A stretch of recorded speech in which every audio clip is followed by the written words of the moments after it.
What is up, everybody? Welcome back to another episode of Retro Hoop Collectibles. Hold on to your hats, because it's about to get interesting. PSA just recently released a new iteration of their terms and conditions. And very interesting stuff that they're doing here over at PSA. I think they've done exactly what they needed to do to secure their spot, as they've always been number one, but now they're the only one. I mean, who's submitting to SGC? I got to imagine that if you're submitting to SGC, you're doing it for vintage. We'll get into another video on that because I do believe SGC has their place within the hobby. However, if you're grading for the purposes of encapsulation, preservation, if you're doing it to flip for value add and all that other stuff, there's nowhere else to go right now besides PSA. I mean, for modern, ultra modern, anything vintage needs to go to SGC. But anyway, again, we'll get into that in another video. For now, PSA, again, like I said, just released their new terms and conditions, which was posted to their website. I got an email, I think it was like on the 12th or the 13th of this month, with an update that says, hey, we just updated our terms and conditions. Shh, don't look at them. But of course, we're going to go through them. We're going to go through every bit of it here.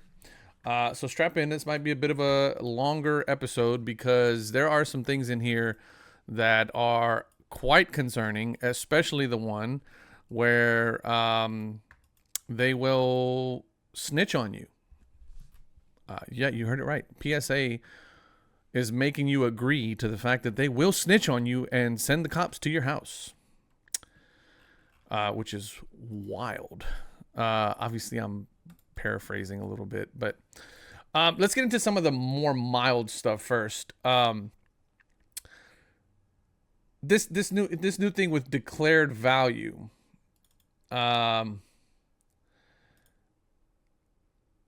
Here's the first point. So here's this little piece right here. You guys can stop and or pause and read through it if you want to.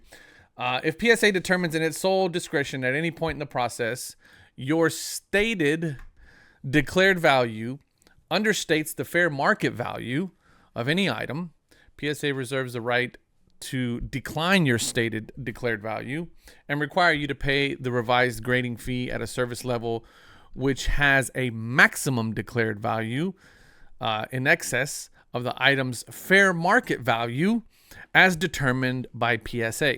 Now, keep this in mind because this is going to be important for the next point. It says, in excess of the item's fair market value as determined by PSA. This is an upcharge, folks. We already know what's going on with PSA. PSA does upcharges. They will upcharge you. The question has always been under what or under how or where it is it that they are determining fair market value. They've never laid that out. That's not been very clear. They own Card Ladder, which is sort of like a pricing marketing analysis tool. So you would imagine that they would come out and say, hey, just to make things clear and to make things on the up and up, and then not the up and up, but the open, like up and open, and everything's open out in the air. Go to Card Ladder and see what the value is, and we'll honor that value. That's not what they're doing here. They're saying the fair market value as determined by PSA. Well, how are they going to determine that fair market value? That brings us to another point in their newly released terms and conditions. It says fair market. Here we go. Fair market. This is section 10. Lost or stolen damaged items. PSA will exercise reasonable and ordinary care, that's like, what? I'm sorry, what? Reasonable and ordinary care? Listen, I don't manage, like the cards that I really care about, I don't handle them in a reasonable and ordinary manner. I mean, I see some of you folks out there that are opening packs with gloves on and shit. Like nothing about what we're doing here is reasonable and ordinary when it comes to these pieces of cardboard with sweaty men on them. I don't like this. Why did they have to put this in here? Reasonable and ordinary care. I want exceptional and extraordinary care. That's what I want. When I'm submitting my cards that are valuable to me, I want exceptional and extraordinary care, not reasonable and ordinary. But anyway, That's kind of just a cop-out. I don't like the way they did that. PSA will exercise reasonable and ordinary care in handling items submitted for authentication, grading, review, or reholdering.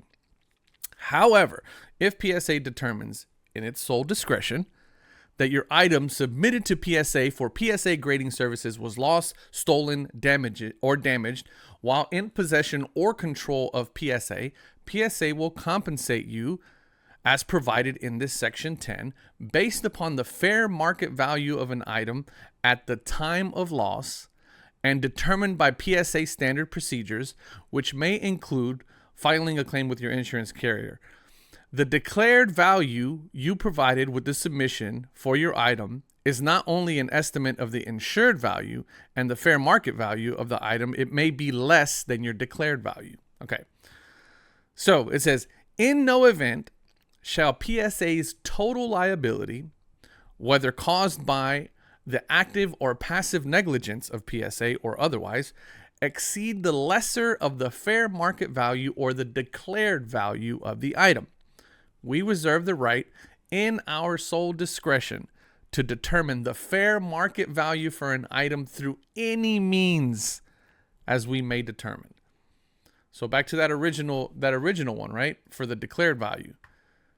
It says, hey, if we don't like your declared value, we're going to assign it a different value. How are we going to figure out that value? We can determine it by any means we feel necessary to determine that. We'll determine it by any means necessary. So if Bob's Burgers down the street decides to tell me that my car's worth $20, that's we can decide to go with his. I mean, obviously they're not going to do that. I'm exaggerating, but they're basically saying you have no dog in this fight. You have no course of appeal. You can't.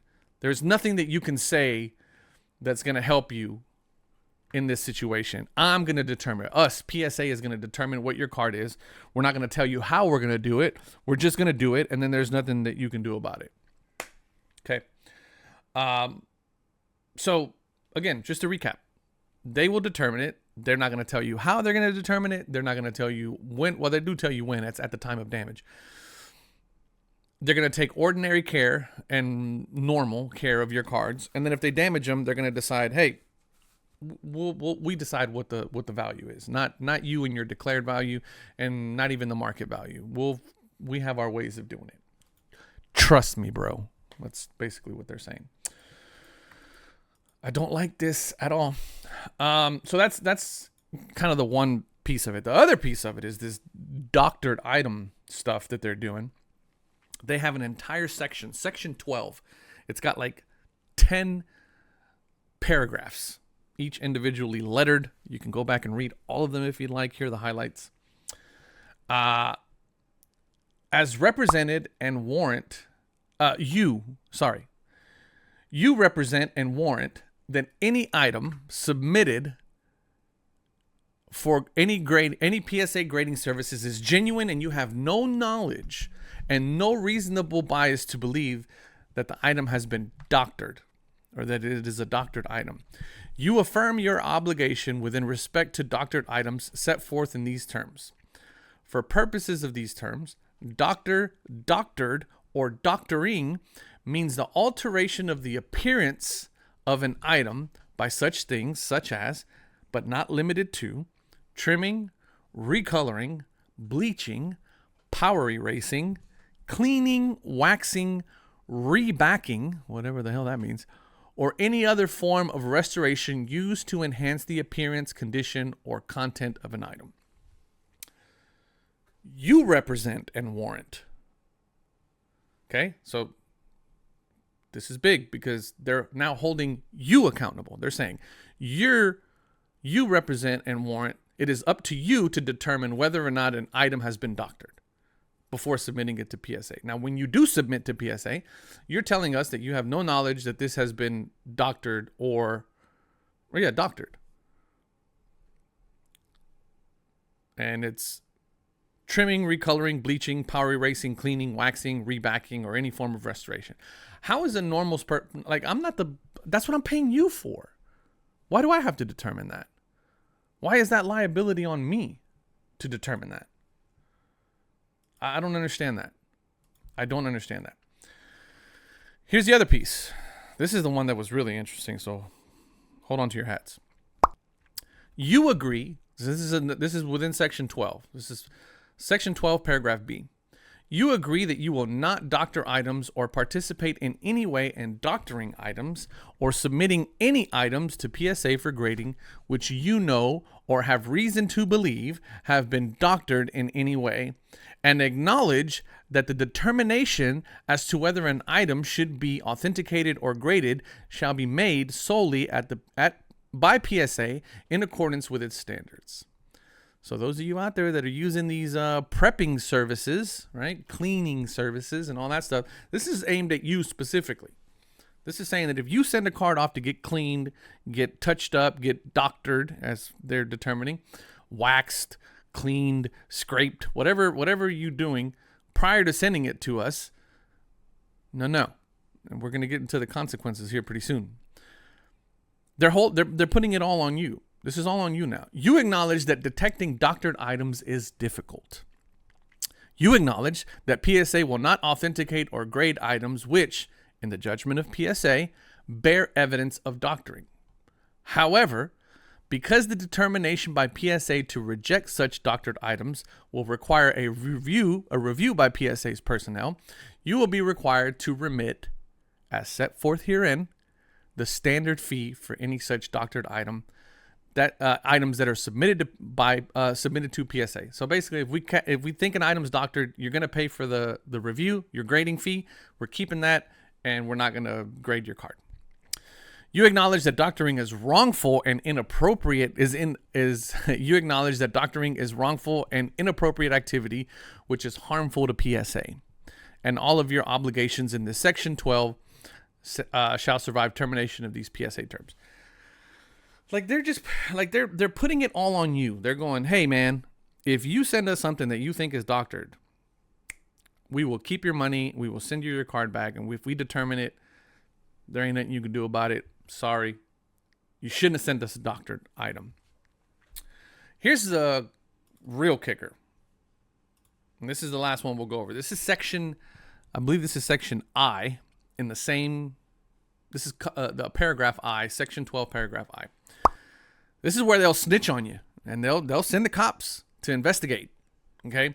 You authorize PSA to disclose your identifying information, records of your activities, and other personal information to third parties if PSA reasonably believes in its sole discretion that such disclosure may prevent or mitigate criminal activity or fraud. You further acknowledge and agree that PSA may disclose your information to third parties in order to conduct or aid the investigation of suspected criminal activity or fraud. Examples of fraud include, but are not limited to, engaging or supporting counterfeit, tampering, sheet cutting, which I agree with all that. Counterfeit, tampering, sheet cutting, or doctoring and mislabeling. The fact that they threw doctoring in there, that's kind of the tough one. They'll basically turn over all your information to the feds and go, hey, this guy is over here doctoring cards. Go arrest him.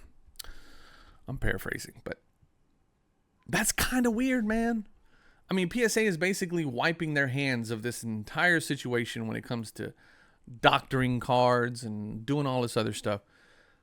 They're holding no liability whatsoever. If you use a prep service, you're in violation of PSA's terms and conditions. And they'll send your information to the feds to aid in an investigation. This is wild, man. I don't think that, and again, what are you going to do, right? Where are you going to go? You're not going to go anywhere. You're going to keep sending cards to PSA, just like I do. And they got you by the balls. Let me know what you guys think about this. I mean, this ain't stopping anything. PSA is the only game in town. What are you going to do? You know, it's not stopping anything. But just be careful. Be careful.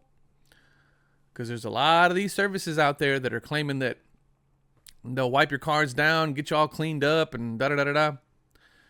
You have no idea what they're doing, and who knows? Who knows what they could be getting you into? Might get a knock on the door by the federal agent investigating trimming and, you know, waxing cards and stuff. Jesus Christ. Let me know what you guys think down in the comments. As always, I appreciate you guys watching. We'll catch you guys on the next video. Love y'all. Peace.